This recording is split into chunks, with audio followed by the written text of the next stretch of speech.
PG, Psycho Goreman. What a delightful little movie this turned out to be. Really kind of the sleeper hit of the year for horror fans, at least. Something that I think took a lot of people by surprise. And what's really cool is, I mean, in this day and age, there's so many event movies, so many, big budget productions. So it is kind of nice that we have this very tiny budget Canadian production of Psycho Goreman, just kind of developing its reputation and really kind of becoming this instant classic just through word of mouth, through good reviews, and generally being a good movie, I guess. So it, kind of became this big thing. And even by the time I saw it on Shutter, so like before it came to Shutter, I'd heard all these great things, and I definitely wasn't disappointed. It kind of hit the right notes with me, kind of delivered on my kind of tastes as a horror fan, and it did end up being this really charming, funny, entertaining film with lots of great effects, lots of old school effects, which is nice to see.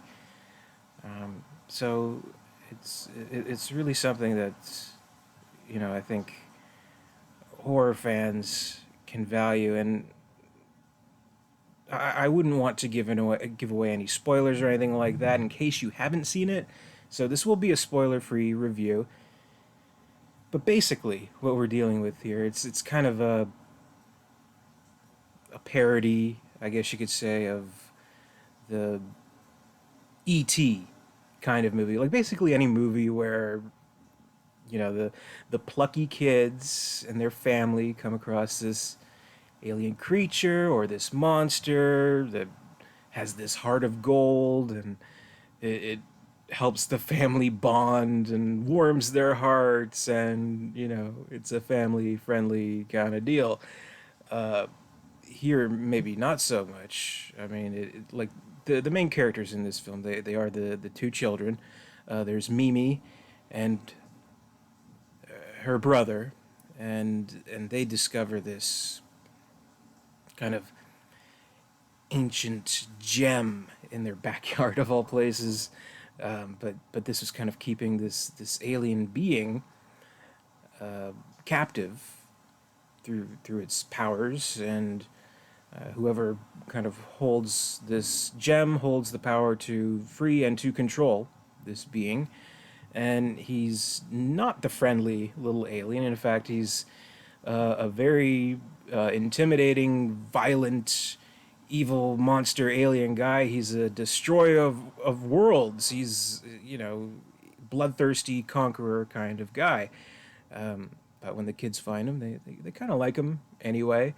They think he's kind of amusing, I guess. And so they develop this relationship. But meanwhile, I mean, this alien creature who they name Psycho Goreman, PG for short.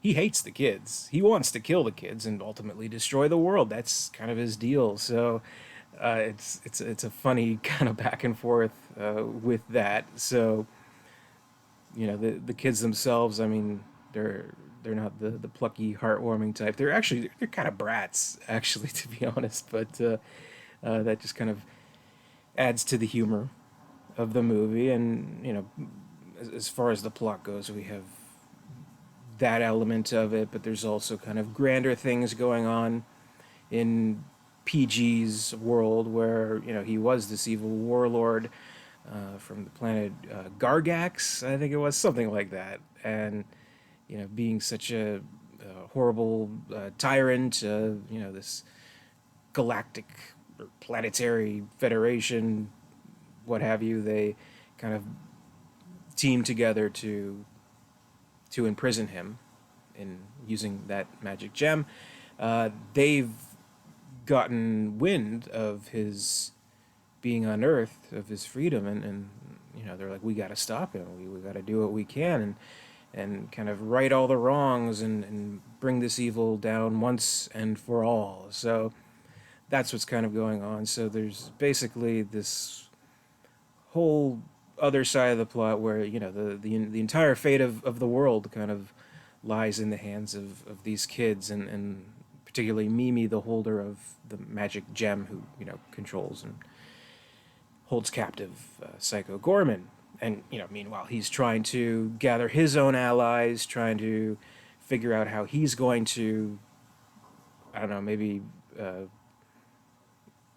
trick these kids, maybe pit them against each other to try and gain his own freedom, so that he can destroy the world. And that's kind of his plan. But things don't always go as well as you hope, right? So I mean, that's generally the premise that we're dealing with here. I mean, to its credit, they add kind of a lot of lore, I guess, to Psycho Goreman's backstory, where he speaks of his days of conquest and all that. But like, the kids don't really care. They kind of like shut him off and don't really listen to him when he's like going on about oh, I destroyed this horrible planet, blah blah blah, or whatever, things like that.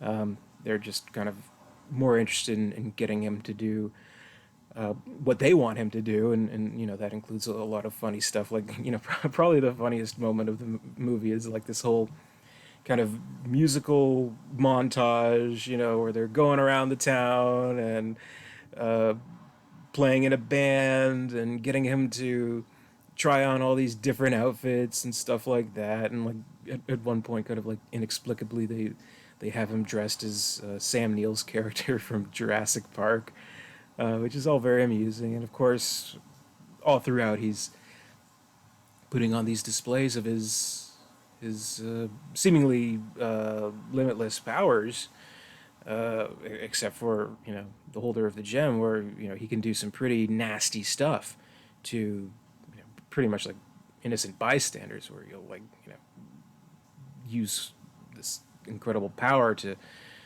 horribly mutilate them and all this kind of stuff. So it's very grim and gross, but also funny, because the kids, that they're just, they don't seem to be phased at all by this. They just they find it cool, I guess. So that's funny, I guess.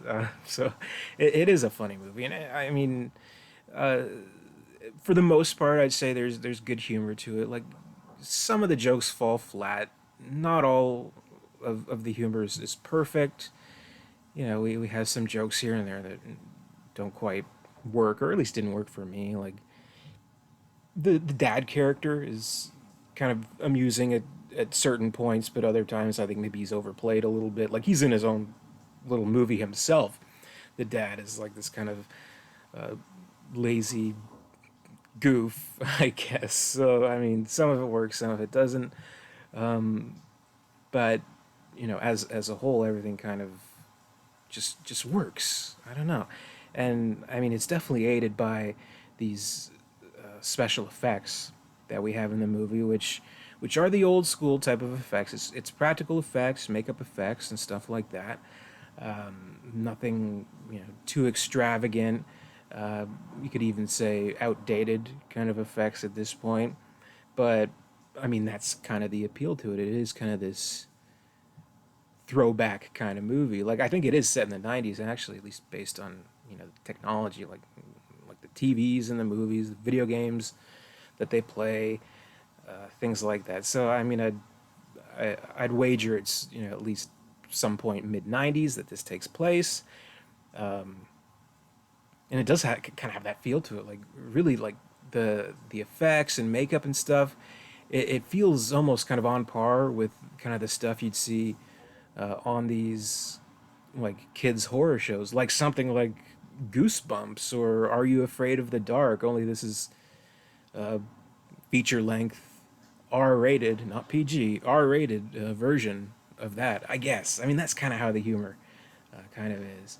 And like, again, not too many spoilers, but kind of like the cherry on top of all of this is that during the end credits, they play this rap song that like explains the whole movie. Like, there is like this specific era where like all these movies like from like the late 80s to the mid 90s, they always had these like rap songs that like explained the entire plot.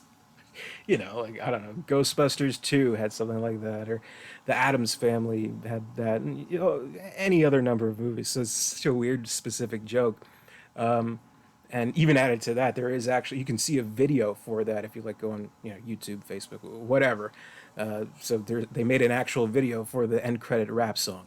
So our cups runneth over. What can I say?